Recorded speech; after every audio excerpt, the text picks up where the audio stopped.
Welcome back. In this, we'll understand another numeric function in Terraform, ceil and floor.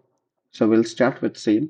So if we look at the official definition of the ceil returns the closest whole number that is greater than or equal to the given value. Or in simple term, ceil means round up the next whole number. And no matter how small the decimal is, it is always go up. So let me give you one example. So let's suppose if we have something like um, number like 2.1. So what the ceil is going to do is ceil is going to give me the value 3. If we have number like 2.9, ceil is going to give me the value 3. No matter how small the decimal is, it will always go up. Let me explain you with an example. Let's suppose you are running a web application, and in the web application you decided that 100 users are going to use one EC2 machine. But now you have 250 users. So the calculation is going to be something like 250 divided by 100 and you will get somewhere around 2.5. So in Terraform, it is not going to understand 2.5. And even if we go with something like where 100 users are going to use one EC2 machine, 250 users need to use 2.5 machine. So we cannot create the half machine, right? So either we need to create three machines or we need to create two machines. So this is going to be the logic, right? But with this calculation, we will get something in decimal. Now we need a function which is going to convert the decimal value. Either it will goes up or it will goes down. So what the ceil is going to do is it is always goes up.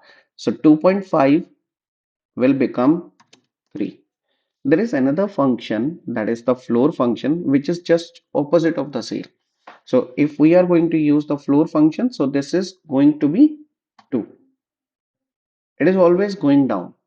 Let me give you one more scenario. So if we have like 595 users divided by 100, so how many machines we need? Here the value is somewhere around 5.9. How many machines we need if we are going to use the ceil? It is going to be 6, and if we are going to use the floor function, it is going to be 5. So it is always goes up and it is always goes down. Ceil and floor functions are very useful. Cases like when we have to use the auto scaling, when we need to do the capacity planning, when we need to do the calculation something on the load based, when we need to use some traffic based logic, we need to use these functions. Now if I go with the example with the Terraform, let me go like this. So here I'm going to create a variable, and this variable name I'm going to give users. Let me give a default value, something like 350. Now I'm going to create a local, and here I'm going to have, let me give any name, EC2 count, count, yeah. And I'm going to use ceil function and var.users divided by 100.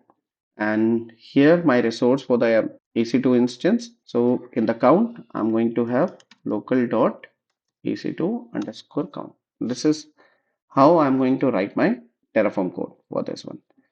And if I need to use floor, simply I am going to use floor. So here we have 350 users. So if I'm going to use ceil, then I will get somewhere around 4 machines. And if I'm going to use floor, I'm going to have 3 machines. Ceil is just opposite of the floor and vice versa.